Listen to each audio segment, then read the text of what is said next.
Gue perkenalkan Prabowonomics The Fishing Time. Kenapa gue bilang The Fishing Time? Jadi gini ya, Pak Prabowo itu kan jenderal yang sangat jenius.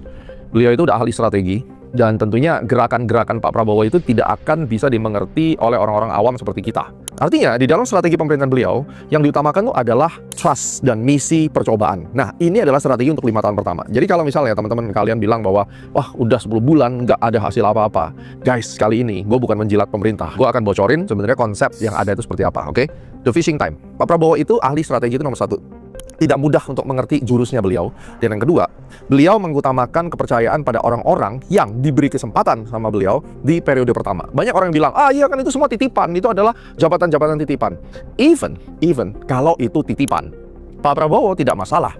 Selama lu bisa kerja, lu direkomendasikan, ya silahkan, saya berikan kesempatan. Nah, ini kata kuncinya. Ketika Pak Prabowo sudah memberikan kesempatan, disitulah game memancing dimulai. Jadi kalau dikatakan 10 bulan ini ngapain aja, masyarakat makin sengsara. Guys, to be fair, siapapun presidennya, kalau cara hidup lu tetap kayak begini-begini aja, lu nggak nambah skill, lu nggak ada keinginan untuk maju, mau hidup di negara manapun, lu tetap akan suffer. Tapi jangan salah, nanti ada kritik gue buat pemerintah. Nah, sekarang kita lihat dulu, apa yang dimaksud dengan fishing, dan ini ada kotak-kotak apa aja. Kita mau lihat ya, selama ini, Pak Presiden kita tuh udah ngapain aja. Nah, Pak Prabowo itu geraknya senyap, di bawah tanah, dan sambil memancing. Kita bisa lihat sama-sama, kita bicara tentang KPK. Banyak orang bicara, pada saat Pak Prabowo jadi presiden, korupsi makin merajalela. Nah, ini ada kesalahan fatal di mata masyarakat. Lu bisa bilang korupsi merajalela itu kenapa? Karena banyak berita kan tentang korupsi ketangkep kan. Guys, kalau korupsinya ketangkep, itu artinya yang nangkep siapa? KPK menangkap, ini kan pasti ada perintah. Perintah ini ada info. Ini adalah gerakan senyap daripada Prabowonomics melalui program Fishing Time-nya dia. Kalau Pak Prabowo itu tidak menepati janjinya akan memberantas korupsi seperti yang ada di video ini. Saya sudah katakan kita harus berani menghadapi dan memberantas korupsi dengan perbaikan sistem, dengan penegakan hukum yang tegas, dengan digitalisasi. Insya Allah kita akan kurangi korupsi secara signifikan. Semua pejabat dari semua eselon dan semua tingkatan harus memberi contoh untuk menjalankan kepemimpinan pemerintahan yang sebersih-bersihnya. Maka tidak mungkin data yang gue dapat hari ini, dari 10 bulan itu ada 80 lebih nama yang menjadi tersangka kasus korupsi. Dan sudah terbukti bahwa Pak Presiden benar-benar bekerja memberantas korupsi. Jadi hati-hati kalau kalian berpikir Pak Presiden Prabowo menjabat, korupsi makin merajalela. Lu tahu ada korupsi karena ada berita KPK menangkap. Justru harusnya lu mengapresiasi bahwa Kejagung dan jajaran KPK itu menetapkan tersangka gila-gilaan. Dan yang baru saja terjadi adalah Wakil Menteri Tenaga Kerja langsung menjadi tersangka. Ini istimewa sekali. Kemudian kasus timah itu juga sampai terbongkar seperti itu di era pemerintahannya Pak Prabowo. Jadi gerakan senyap fishing time-nya, beliau memberikan kesempatan. Tapi beliau melihat barang siapa merugikan negara, diam-diam Pak Prabowo itu melakukan sesuatu yang bahkan sampai kita sendiri nggak sadar bahwa itu adalah kinerja beliau. Tertangkaplah orang-orang ini. So, jelas ya bahwa Prabowonomics The Fishing Time per hari ini udah 10 bulan, KPK berhasil menjerat begitu banyak orang yang bahkan kita nggak terpikir. Yang kedua, ini yang nggak disangka-sangka di luar Nurul nih. Gerakan anti korupsi, GAK. Ya, ini apa sih sebenarnya? Mungkin lu belum pernah tahu. Ini gue kasih tahu ya. Agenda cutting budget. Oke.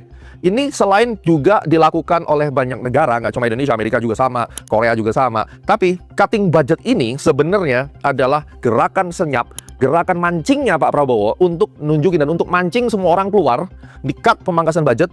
Orang-orang yang biasanya pakai budget ini buat korupsi makin seperti cacing kepanasan dan makin agresif untuk korupsi di berbagai bidang, akhirnya disikat sama KPK dan Kejagung.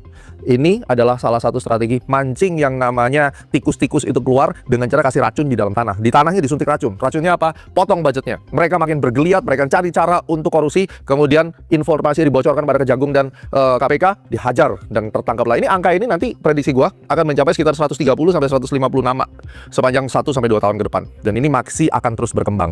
Lu lihat aja nanti yang akan muncul di berita. Gue nggak bisa disclose sekarang, tapi yang jelas nama-nama ini akan terus bertambah sampai 100 lebih, 3 digit lah intinya ya. Jadi sudah ada 2 gerakan dan ini akan bikin pusing. Dan ternyata dengan gerakan GAK ini Indonesia itu sebenarnya udah berhemat 300 triliun guys. Wow.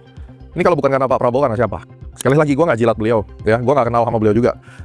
Tapi gue bicara fakta.